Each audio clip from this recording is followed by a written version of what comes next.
की बात है, मैं इसी विषयमुख पर्वत पर बैठा था और अपने दुखों को रो रहा था। तभी मेरी नजर आकाश में पड़ी और मैंने देखा एक विमान में एक विशालकाय राक्षस एक स्त्री को हर के ले जा रहा है और वह स्त्री बार बार राम और लक्ष्मण पुकार रही है और वह स्त्री रोते रोते अपने आभूषणों को नीचे गिराती जा रही है। हे प्रभु, मैंने उन आभूषणों को अपने पास इकट्ठा कर कर सुरक्षित रखे हैं।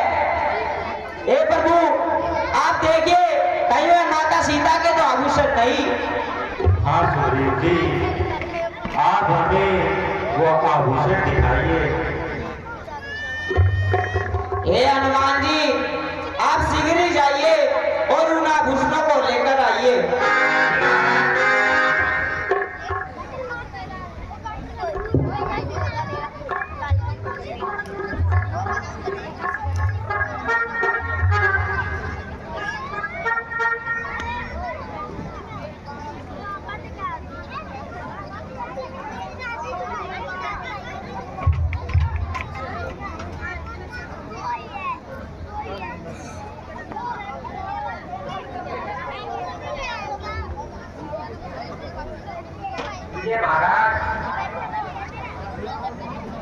लीजिए प्रभु, देखिए कहीं माता सीता के तो आभूषण नहीं।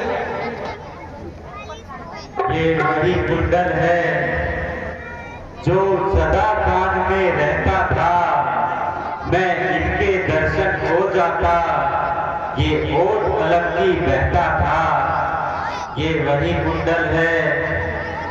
ऐ कुंडल, तू मुझसे अच्छा जो इतने दिन सीता के साथ रहा, आज तुझको हृदय से लगा लूं, सीता का तुझ पर हाथ रहा। अगर वैदेही का पता ना मिला तो तेरा मिलना निष्फल है। हे भाई लक्ष्मण, तुम देखो, क्या ये सीता का कुंडल है?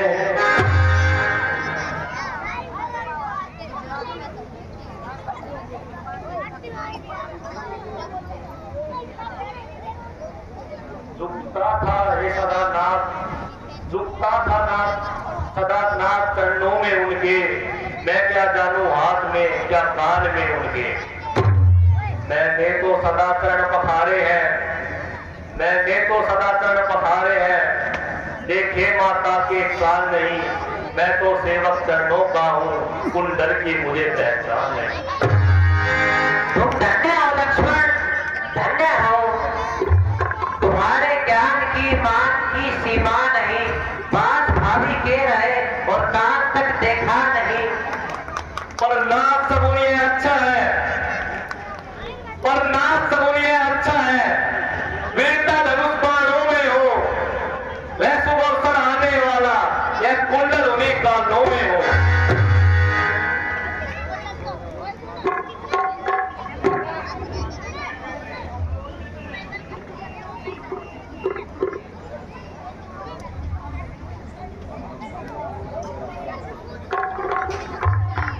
कुंडल वाली वेदनिका,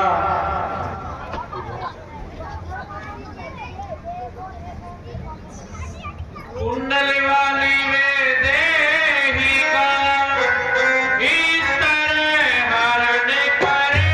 करने वाले, इस तरह हरण करने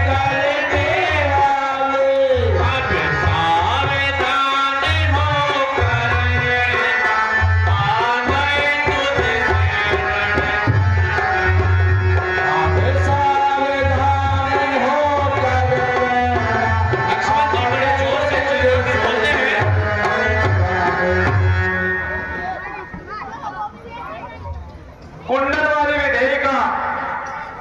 कुंडल वाली विधेयिका, इस तरह हरण करने वाले, अब सावधान होकर रहना, आ गए हैं तुझसे रण करने वाले। हे सुग्रीव जी, हमने तो आपको अपनी व्यथा सुना दी, अब आप बताइए, आप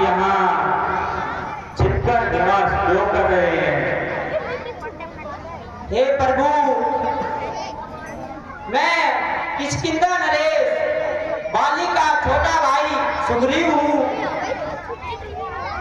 मैं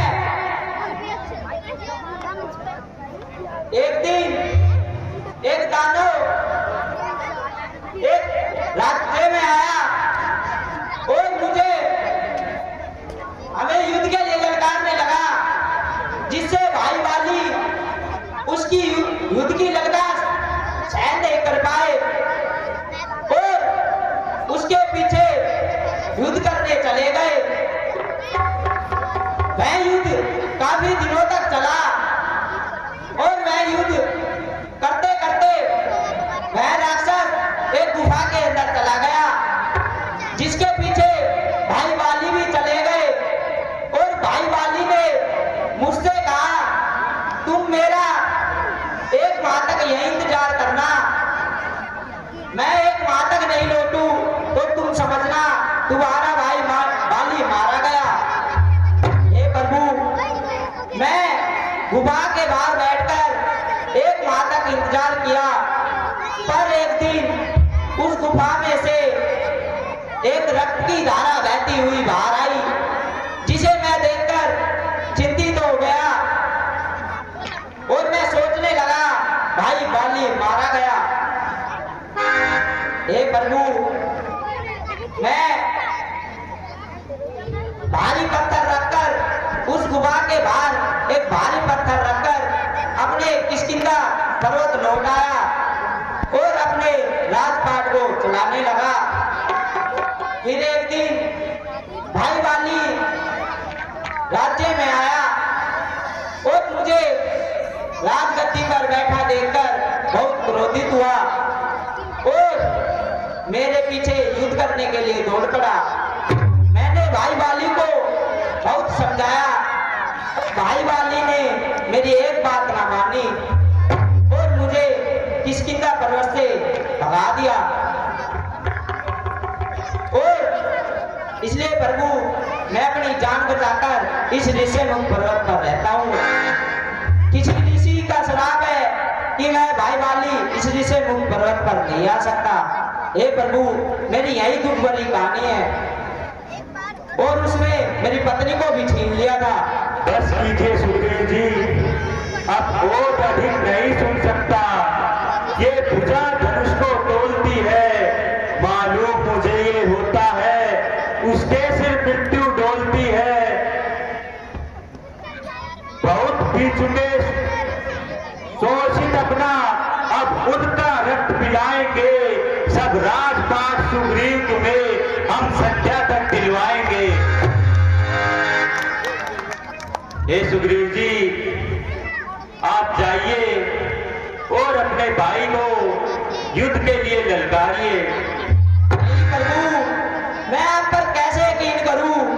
भाई बाली तो बहुत ही शक्तिशाली, मैं बलशाली है और उसको यह वरदान प्राप्त है, जो भी उसके समक्ष युद्ध करने के लिए जाएगा उसका आधा बल उसके शरीर में चला जाएगा। हे प्रभु, मैं तो एक मुक्के में 7 वर्षों को गिरा देता। हे प्रभु, मैं आप पर जब यकीन करूंगा जब आप एक बाण मार इन 7 वर्षों को गिरा दोगे। ठीक है सुग्रीव जी।